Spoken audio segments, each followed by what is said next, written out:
everyone, Casey with the Coyote Works channel. Well, I'm off on another adventure and I'm pretty excited about this one. So we're going to try to track down this homestead site on this trip that I've had on my list for a long time. Not only was this your typical kind of subsistence homestead out here in the desert lands, but legend has it that it was also a place where an outlaw holed up after he got in a gun battle and was on the run from the law. So these old homesteads out in this country are part of a pretty fascinating little piece of history of the West, and this is a remnant from a time when virtually every 640 acre piece of land out here was homesteaded by somebody that had made the journey from, probably the Midwest or maybe even back east to come out here and get a chunk of some of the last free land that was left in the country. And what they found was a harsh country that was difficult to make a living in, that was still full of outlaws and potentially hostile Indians and vigilantes and range wars and all kinds of stuff that went on out here. But this particular homestead is tucked away in a piece of country that probably nobody's seen it for a long time. We're gonna drive as close as we can to it, but looking at the maps and the satellite imagery, it looks like we're probably not going to be able to get any closer by vehicle than a couple of miles from it. So we're gonna have to throw on a pack and some gear and hike in there, and man, it's not the optimal time to do that. Right now the temperature outside is about 86 degrees, so hopefully that's about as hot as it'll get this afternoon, but it could climb a couple more degrees. So on this trip we'll also see some cool country. We're gonna find an awesome spot to camp up in here somewhere. We'll do a little camp cooking. I'll show you guys some of my gear, and along the way we'll just enjoy being out here in the backcountry by ourselves and experience a little piece of Central Oregon that not too many people get to see. All right, the roads are getting smaller and smaller. This is probably the last decent road we'll be on. The next turn I make will be off the grid and probably on roads that haven't had much, if any, traffic in a good number of years. Oh, all right, guys, I just spotted something here. We're gonna jump out real quick and check something out.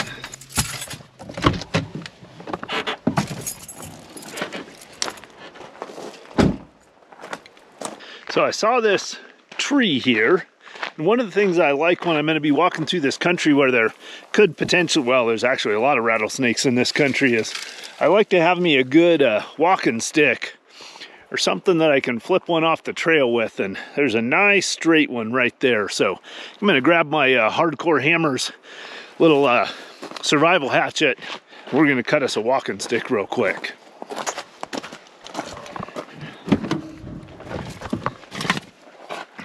It's a great little piece of kit right there.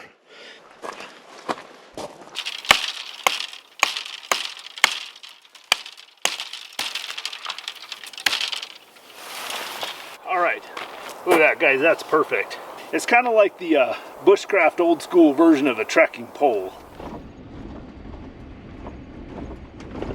All right, well, we are on the back roads now, so yeah, from this point forward it's just going to be picking our way along these little Jeep trails and hoping they hold out to get to the point where I think we're going to be able to get to based on the map recon I did, but there isn't much traffic on this road up in here, that's for sure.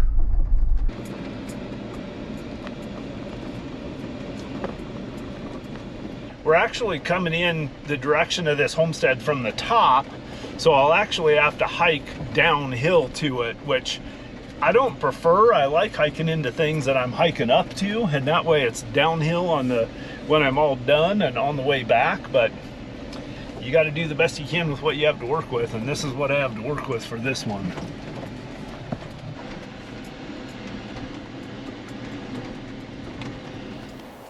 All right, well, this is as close as I can get to that homestead, so we got about another maybe 2 miles-ish or so to hike down this ridgeline to get to it. But I thought real quick before we started down there I'd share with you guys a couple of tips that I always do. So right now it is about 90 degrees outside, so it's hot, and it's no joke out here in this country what the heat can do to you. So a couple of things I always do before a hot weather hike is I get myself what I call pre-hydrated. So I really just drink a whole bunch of water. Like I'll end up drinking like 16 to 24 ounces of water right here at my Jeep before I go. And then even though it's hot and I really don't want to work any harder than I have to or carry any more weight than I have to, I am going to bring my pack, little Mystery Ranch pack, with everything I need to actually be fairly comfortable if I had to spend the night down there. Now it's also got some camera batteries and some other stuff like that in it. And then I don't think I'm going to bring a rifle with me. I'll just bring my pole, but I will have my trusty Glock 19X on me. So I'm going to finish getting pre-hydrated, and then man, we're going to start hiking down there, and I'm super excited about this. All right, off we go. Actually, between the camera gear, all the extra water I've got along, and everything else, this pack is definitely not light, but there's just not really anything in it that I'm willing to sacrifice for being in this rough a country and heading as far as I am away from my rig.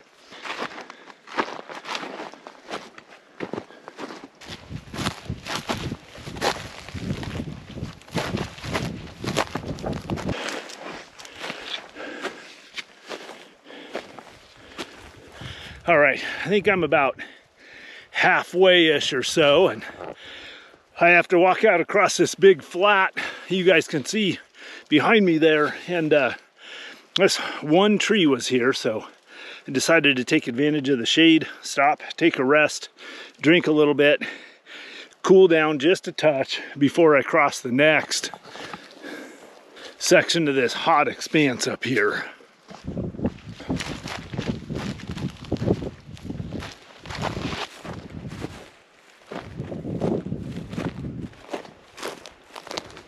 I'm about 2.5 miles in, and I think I still have a ways to go. I'm not able to go straight to the spot. I'm having to wind around all of these canyons and everything.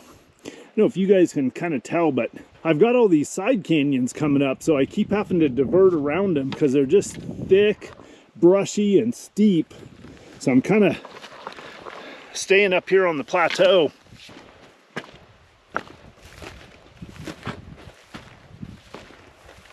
So another little hot weather hiking tip is whenever you stop, always stop in the shade. Even, you know, just those 1 minute little breaks from the sun. Now I'm starting to get into some more trees here, but I've been hiking out across these open flats, and man, any break from the sun that you get goes a long ways towards keeping your core temperature down. Oh guys, check this out. Look at this. Old road, and I bet that homestead's going to be right down there. Oh, this is so awesome. I cannot believe it. Cross your fingers. Hope we're going to find something cool.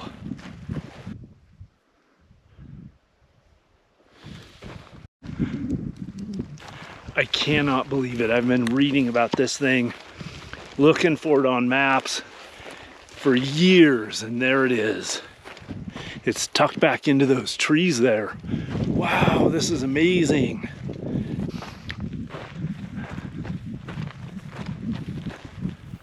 I'm gonna drop my pack here, get myself hydrated, have a little drink, maybe even a snack, and then we'll go check that thing out. But for now, I'm just gonna sit here and savor it for a couple of minutes.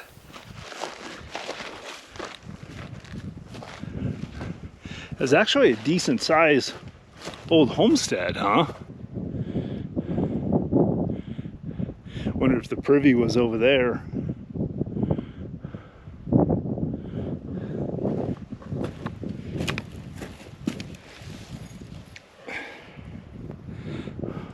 Piece of porcelain. Yeah, this thing's pretty rickety. Look at that old shelf inside there. Looks like this was maybe a bedroom in here. They probably added on this little bedroom here.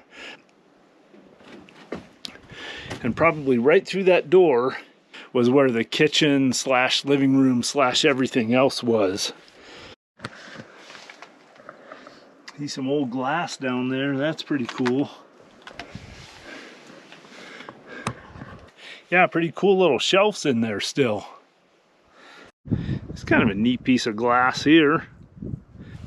Some pieces of crock. All right, here's the other side of that. Ah, this is a bummer.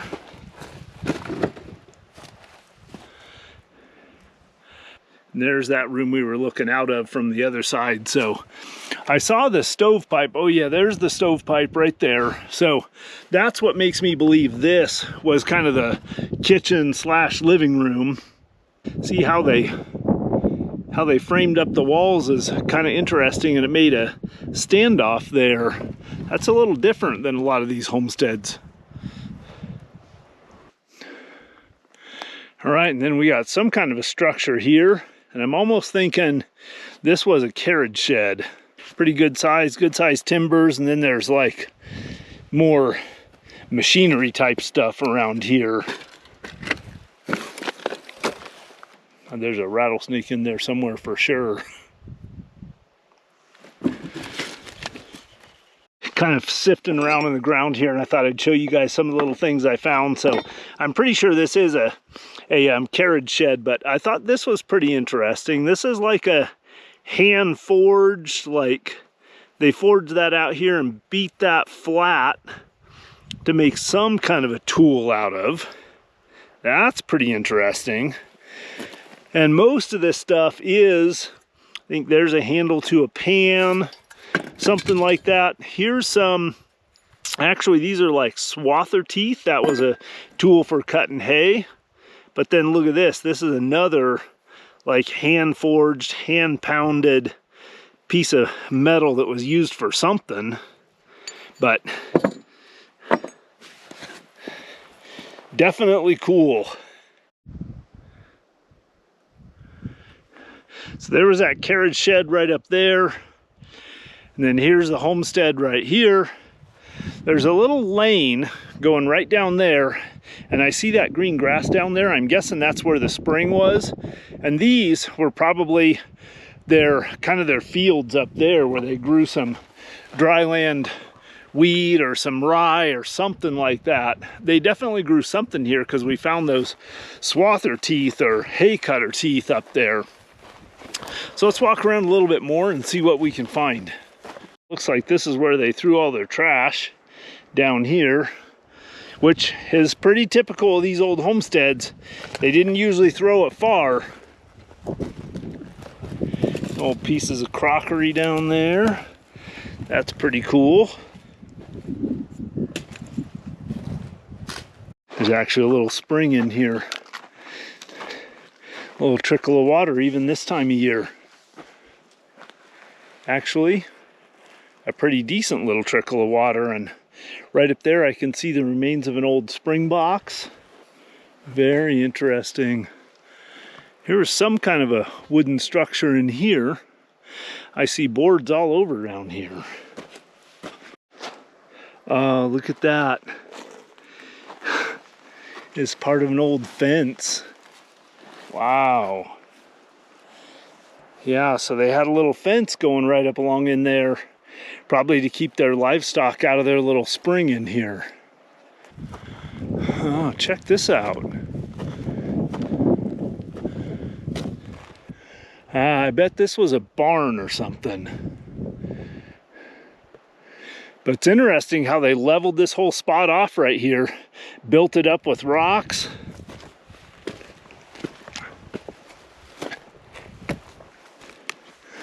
This was a good sized structure in here. I bet this was a barn, because see all that cheatgrass in there? That's an area where there were animals, where they just tromped it and grazed it down to nothing. So that allowed the cheatgrass to come back in there. Yep, this was definitely the barnyard. See, this is an old fence. And then right over there in the shade of that tree is where that foundation and that big structure was. So yeah, that's exactly what this is. You can see the posts from the old fence, huge posts. So this was their little stockyard in here where they kept their animals. And that was the barn right over there. Wow, guys, well, I just can't even tell you how tickled I am to have found this place. This is so cool. I'm just walking kind of down this little creek from the homestead. There's actually still a little trickle of water in this thing, and it's just a little oasis. So it totally makes sense now, seeing this little valley in here with this spring-fed little creek, why there's a homestead here. I wonder what this piece of equipment is. It's some old farm implement or something. I'm thinking this might have been like part of the yard here. You can't really see it through the trees, but that homestead's about 100 yards over that way. And back in here, there's a bunch of boards, poles. Looks like there used to be fence in here. Maybe even another building right here, it looks like. Oh yeah, I think so. Another building right there. Probably just like a pole barn. Check this out right here.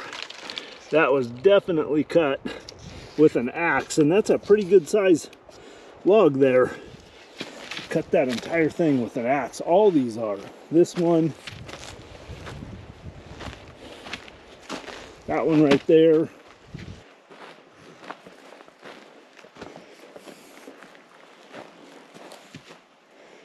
All right, check this out. This is a wagon tongue.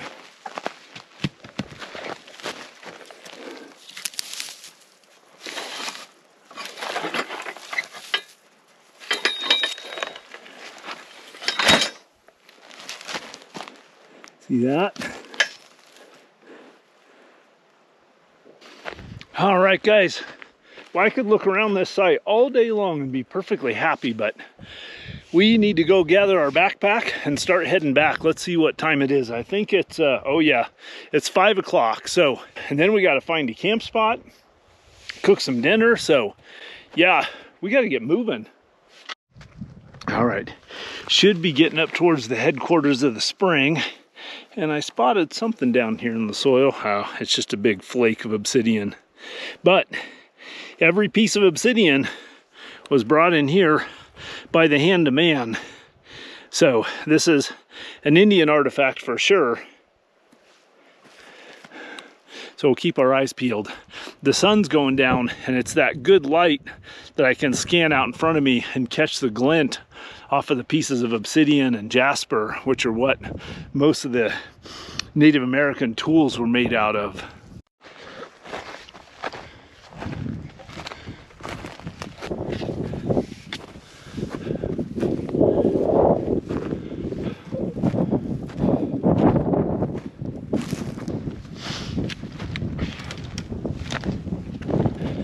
It's getting hot. I'm about halfway through my water.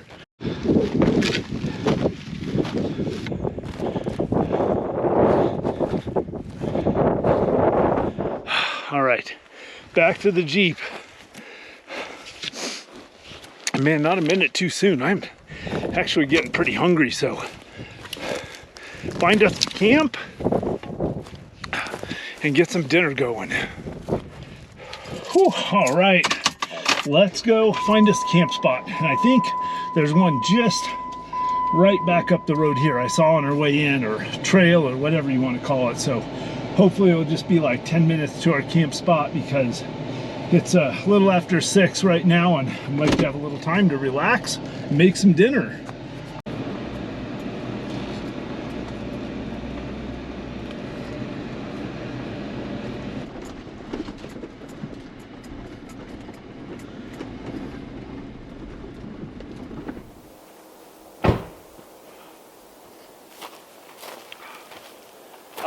It's not perfect, but this is going to work. I've got a little bit of protection from the wind, but the trees aren't so big that I have to worry about them coming down. I am kind of on the edge of this burned area, so a lot of those trees over there are dead, and so they would be at risk of falling down, but these ones are all live, and I should be good. I've got some shade now. I should have some shade in the morning. The sun will rise in the east out there. It's setting in the west, and So those trees will give me a little bit of shade by the time the heat starts really coming up in the morning, and yeah, I think this will work. It's not a great view, but I do have a little bit of open area out in front of me that maybe some wildlife might wander across in the morning. So on this trip, I'm just going to keep camp unbelievably simple. I think about all I'm going to set up is my chair, my table, and my kitchen box. Oh, I do have to switch out to my lighter weight sleeping bag though. I've got like a 30 degree or a 20 degree sleeping bag up in my rooftop tent. And man, I was roasting on my last trip. Another one of the many reasons why I picked this spot is because there's a nice amount of pine needle duff off of these pine trees on the ground, and that'll makes it so there's not as much dust in here. We haven't had any rain for a long time, and we've had like 100+ degree temperatures, so everything that's not covered with some kind of organic material is just this powdery moon dust, so which isn't really fun to walk around in and camp in. So this spot in here has some nice cover on the ground, and it'll just be that much more pleasant to hang out in.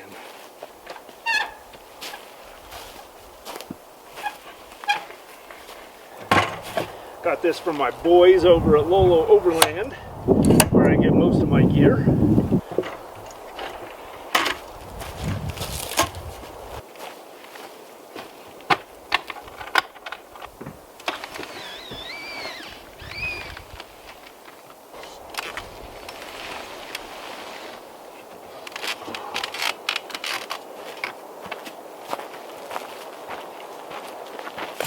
Oh man, guys, all right. I got my bed all made and my dinner out. I'm going to have a pretty delicious but really simple dinner. I've got a couple of these bison patties. These are ground bison meat with a little bit of bacon ground up in them. They make those up at a local meat processor. And then I've got a can of Bush's Grillin' Beans. I like the Southern Pit barbecue flavor. And then I'll probably have a little fruit or something. I've got some fruit in my cooler and a couple of different kinds, some peaches, things like that. But right now, I'm going to have make myself a little evening cocktail. So what I've got here is I've got a Kern's Peach Nectar, and then I've got a clementine flavored hint, and I'm going to mix the two together for a delectable evening cocktail.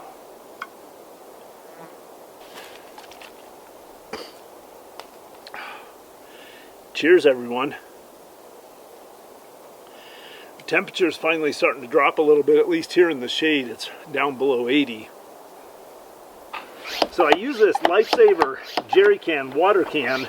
So it's a great way to be able to filter a lot of water. It's got a built-in filter inside the pump or inside the spigot in here. But the reason I really like it is just to be able to have pressurized water around camp, which to me is a real luxury.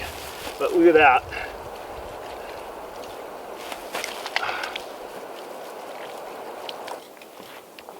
So as you guys can see, I'm just keeping things stupid simple on this trip. My beans I just dropped inside. This is a Covea. It's like the same style as a jet boil, basically a rapid water boiler stove. But my beans, I basically just opened the lid, dropped them down in some boiling water in there, and I'll let them heat up. I'm going to give them a few minutes to heat up, and then I'll throw my bison patties in the pan. I've got some John John's barbecue sauce. This is the barbecue sauce that even the meat asks for by name. Good buddy of mine, JC, John Charles, makes this barbecue sauce. You can get it in stores pretty much all over Central Oregon. John John's barbecue sauce, and man, this stuff is the money. This is actually the spicy sauce, but I'll throw a little garlic sea salt on top of the patties when I drop them in the pan, and then other than that, I'll just put a dash of that barbecue sauce on them, and I'll have that with the beans. And really, really simple dinner, but good camp cooking. And actually, it's not a bad camp spot, all things considered. I don't have a great view, but I do have a nice opening out here. The sun's going down, and the grass looks nice and golden.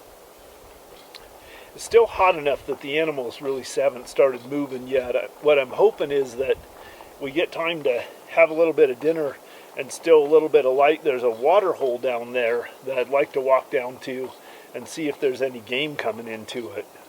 All right, well, those beans are pretty warm, so I'm going to throw my bison patties on, grind up some garlic sea salt.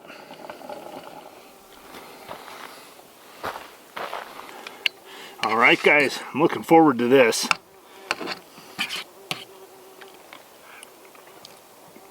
That is really good. And you know, the thing is, out here, even a simple dinner like this just tastes amazing. I don't know if it's all the hiking or just being out in the fresh air, but a lot of times I like just real simple traditional camp meals.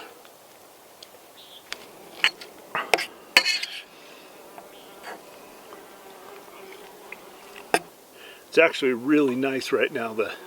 It's like the perfect temperature, perfect t-shirt temperature right now.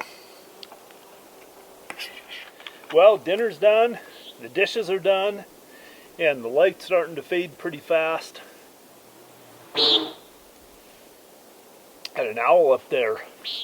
Well, guys, this is usually the time of night when I've got a campfire going in front of me, and any other time of the year except fire season like this, when I like to take a couple of minutes and say thank you to everyone that contributes to my PayPal donate link that's in the description of the video down below. If you contributed between now and my last video, you should see your name scrolling by on the screen as I'm sitting here visiting. And I just, as always, want you guys to know how much I appreciate those contributions. Those really are the things that keep me going and keep this channel funded. It's really all about your guys' contributions that keeps me independent and free of any kind of corporate sponsorships, just the way I like it. I feel like we're all in this together. So once again, thank you guys. If you would like to make a monetary contribution to my channel, there's always a PayPal donate link in the description of the video down below. So cheers, everyone. As always, I appreciate every single one of you, whether you contribute or not. I just appreciate all of you that enjoy sharing my content with me out here. It's going to be dark soon, and I'll probably crawl up in the rooftop tent, but for now, I'm just enjoying the last little bit of the day. Boy, I tell you another thing that I really appreciate about this country. I did have some yellow jackets come in earlier when I was making dinner. I think the raw meat, when I was getting the bison out, that brought them in, but not a single mosquito. And now that the sun set and the temperature dropped a little bit, the yellow jackets even disappeared, so not a single bug flying around at night, and that is just a real treat. That's one of the things that I love about the desert country. Oh, all right. Well, I'm all snugged up in my rooftop tent. I'm getting ready to do a little bit of reading. I got myself all cleaned up, did a little evening hygiene, and man, I'm actually pretty whooped. I had a pretty decent hike today, so I think I'm just going to read until I fall asleep. Enjoy the breeze drifting across me. I think it's actually going to be a really good night's sleep out here. So I've got one little bar of LTE, but it looks like I can't really get any messages delivered. So that's actually kind of nice that I don't have any cell phone reception. So that's all for this day. So for tonight, Coyote Works out. I'll see you guys in the morning for coffee. Good morning, everyone. It's just a beautiful morning out here, man. I slept like a baby last night. Just enjoying this crisp, cool morning air for a minute or two. Looking out over the meadow. Few birds moving, flying around, chirping a little bit earlier this morning, but already that heat's starting to build up, so things are starting to get still already. Next step, I'm going to get me some iced coffee.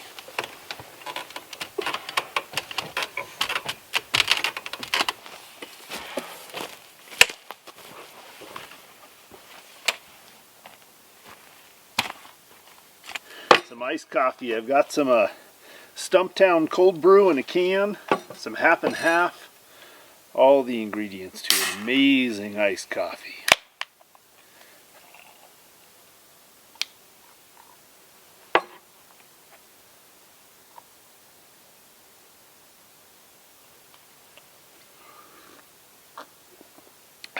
That's perfect.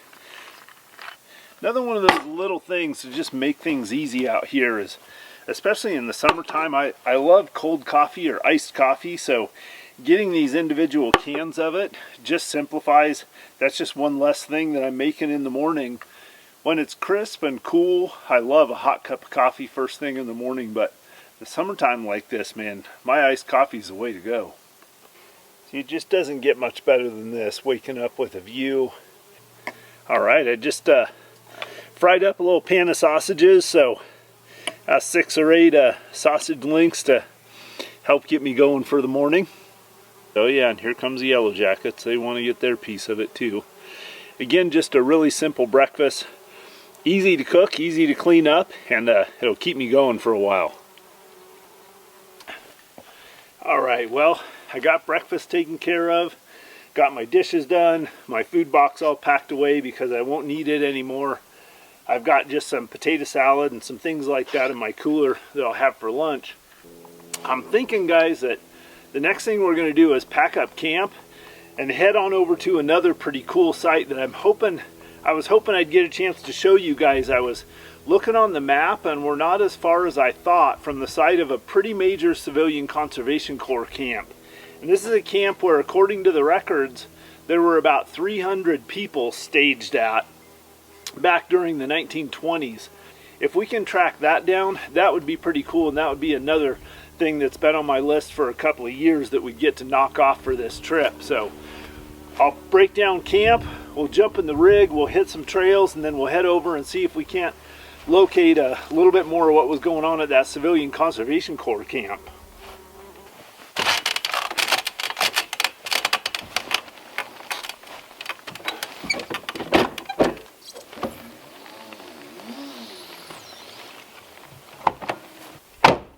That's pretty much it. I just got to button the latches up and the rooftop tent's all stowed away. Takes about, maybe about 2 minutes or so to put it down. I would say 2 minutes up, maybe 3 minutes to put it down if you got to do some tucking in. I know I showed you guys this before, but a bottle jack is the best way to level your vehicle, to make it level for sleeping in a rooftop tent. Man, you can drive up on rocks, you can drive up on your max tracks, there's all kinds of different things to do, but nothing works as good as using a bottle jack. If you use the bottle jack, you put it right underneath the lowest corner, and then you can raise it up exactly as much as you need or don't. Nice thing is you can pump up the vehicle, then you can step back, look at it, put your level on it, whatever you want to do. I just eyeball it, but the cool thing about the bottle jack is you just get to level it to exactly the level that you need it. All right, looks like we're all packed up. I don't see anything laying on the ground. I always like to do one last walkthrough on my camp before I pull out, make sure I'm not forgetting anything, making sure I don't have an axe stuck in a tree limb or a tool laying around somewhere or something. So everything looks good, so let's roll on and see if we can find that old Civilian Conservation Corps campsite.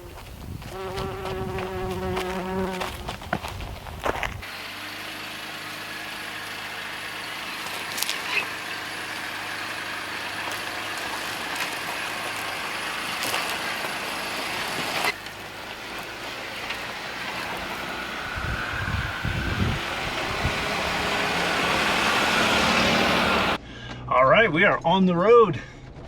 We've got a couple of miles of this kind of, pretty rough, but passable little trail that we were on to get back in here. Then we'll hit some Forest Service roads and we'll cross up over the crest. And then as we start dropping down on the other side, we'll come to that flat where that CCC camp used to be. We're getting a good start this morning. It's, it was just a little before 9 when I pulled out of camp, which was pretty nice because I actually had a few hours relaxing around camp and still made it out with plenty of daytime to go exploring.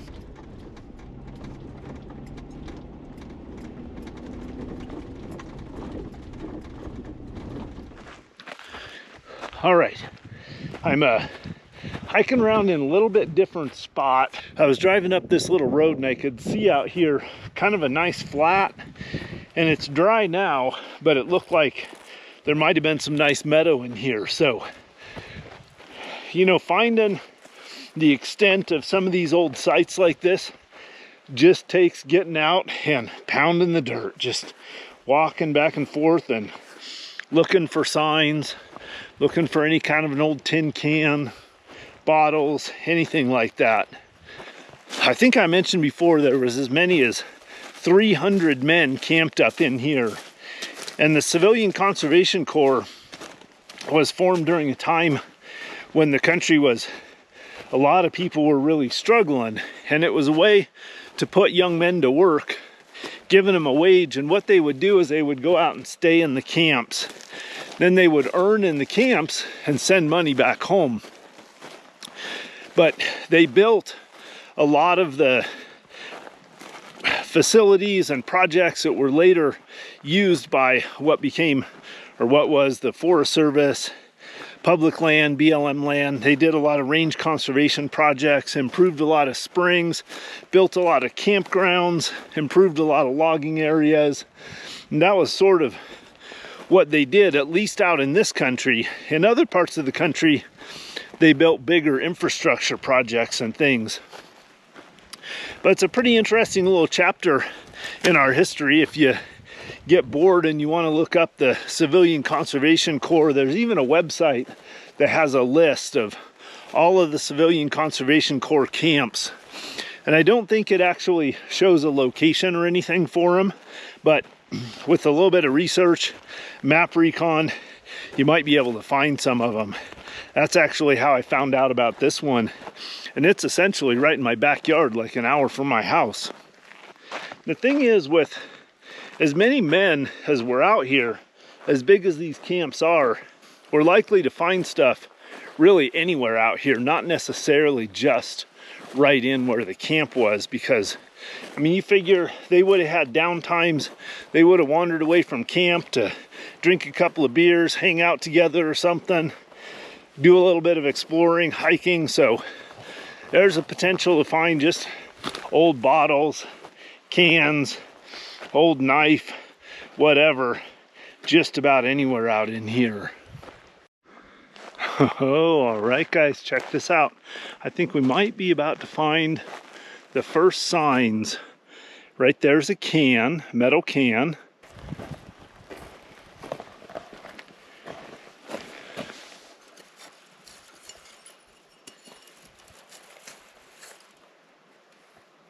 Those are some older bottles. All right, so I've just been digging around a little bit, just kind of on the surface, just raking through the surface here. And I came up with this little bottle. It's definitely not super old. I mean, that could be from the 30s or maybe even the 40s. And then this is a kind of a cool pattern on it. This stuff here, you know, screw tops, not real old. I'm not sure that this could be from the era of that CCC camp, but we're going to keep looking around in here and see what else we can find.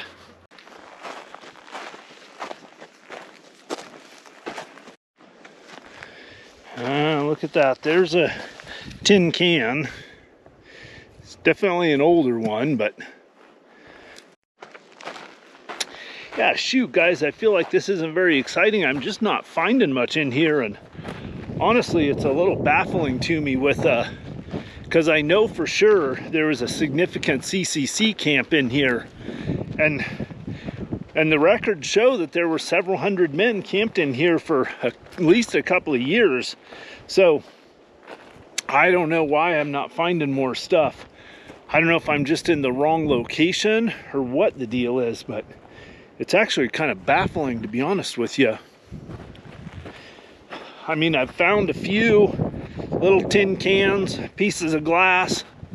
We found that one little burn pile back there, which I'm not even convinced that that was as old as the CCC camp that was in here. So I don't know, guys, but I think I've covered about all the area that's reasonable to cover in here, and it's getting warm. So I think we're going to head back to the Jeep, maybe even move on. We'll probably drive around, see if we can find anything else in this area that looks like it might have been part of the camp. But we might just start wandering into a new area and see if we can find something new.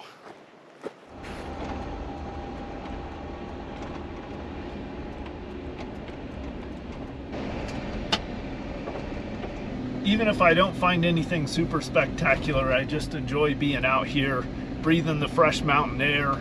And this time of year when it's so hot, just being up high up here in the mountains is just a nice place to be. I didn't see another person or another vehicle for the whole 2 days, so that was amazing. I am pretty stoked to have found that homestead and to go back and do some more research on it and see if I can find any more information about the outlaw hiding out there. A little bit disappointed that I didn't find more on that CCC camp, but you can't have it all, and sometimes that's just the way it goes. So I really hope some of you guys get a chance to come up here and explore the Maury's a little bit eventually. A couple of places to stay. If you do, there's a nice little camp spot at Double Cabin Pond, and then of course I showed you guys around that Wiley Flat campground. That's another good one. So there's also Antelope Reservoir. I hear from time to time there's some decent fishing in that. Not much of a fisherman myself. I keep meaning to take it up, but I just haven't. So anyway, some really cool country out here. A lot of history up in these mountains, just like everywhere in Central Oregon. So I hope you do get a chance to come out here and explore around a little bit. As always, I really appreciated you guys joining me on the adventure. I look forward to your questions, your comments, but above all, I look forward to seeing you on the next adventure. Until then, Coyote Works, out.